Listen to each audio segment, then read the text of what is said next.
They call it the Great Reset. And folks, it's not a conspiracy or a theory when the people behind it are telling you out loud what they intend to do. He heads up this World Economic Forum. They meet yearly in Davos, Switzerland, as you mentioned. But 2030 has been laid out by these great resetters like Klaus Schwab as a pivotal year for their agenda. Why is 2030 such a big deal for them? Yeah, well, I think Sam could speak a little bit more to this, but my initial thoughts for me is, they've got a plan. But, if you look at everything that's going to happen, the writing on the wall, so to speak, it really points towards that being more so a 10-year plan as opposed to something they could just do right away. One of the things that we've discovered as we've been covering this topic the last 4 or 5 years is these guys are master psyops individuals. Mass psychology, they're masters at figuring out what they have to say, what narrative they have to push, what lever they have to pull to get everybody on board with their ideas. Right. And they understand that it's going to be a long process, and it's going to probably resonate with the younger generation, which is why, him being 30, me being 28, we're so passionate about this because, we got to stand up. We can't just allow our generation to be taken hostage by ideologies that not only hurt Scripture, not only hurt the teachings of Jesus, but also hurts our personal freedom. So I do believe that's kind of the famous saying is by 2030 you will own nothing and you will be happy.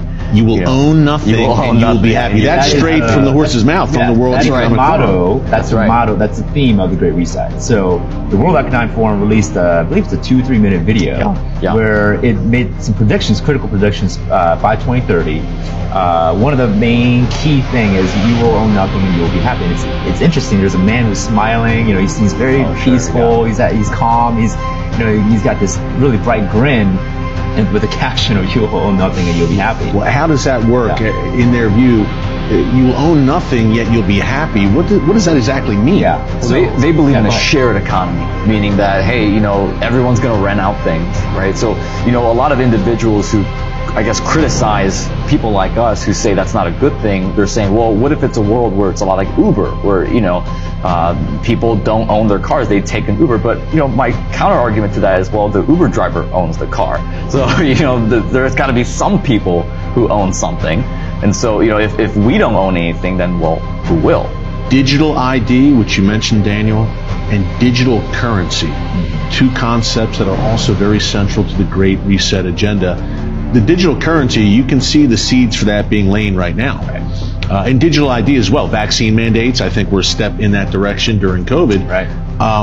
How far down the line are we towards a digital currency, number one, and perhaps even digital ID? Yeah, so in regards to CBDC, which stands for Central Bank Digital Currency. So what that is, you may have heard Bitcoin, DeFi, right? Decentralized finance.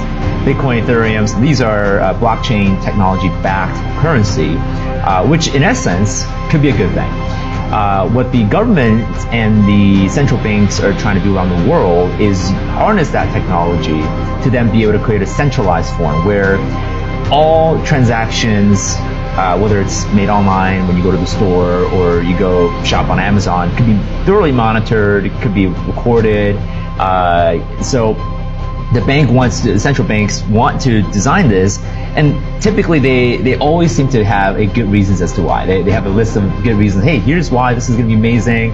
It's going to make transactions efficient, it's going to be less costly. We can do cross-border transaction, which actually feeds right into the narrative of eliminating sovereignty, borders, and making really the world one government.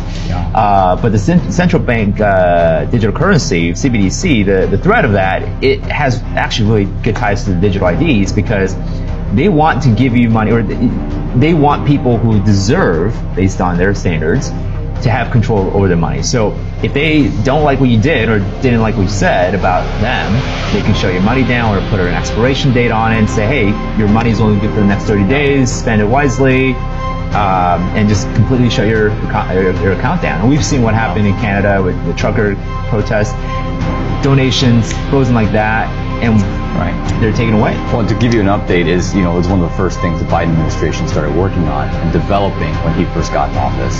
I mean, literally one of the first initiatives was we got to develop this thing, and The digital currency. the centralized A bank cashless digital currency. society seems to be Yeah, the right. end game. And not only that, but as Sam said, it is control. But I believe that the primary reason why they're wanting to roll this out so quickly is to create a global economy, a globalized economy, because that's really the step right before a globalized government.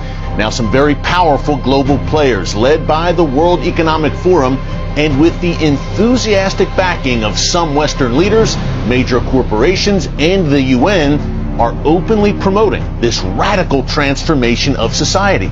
They call it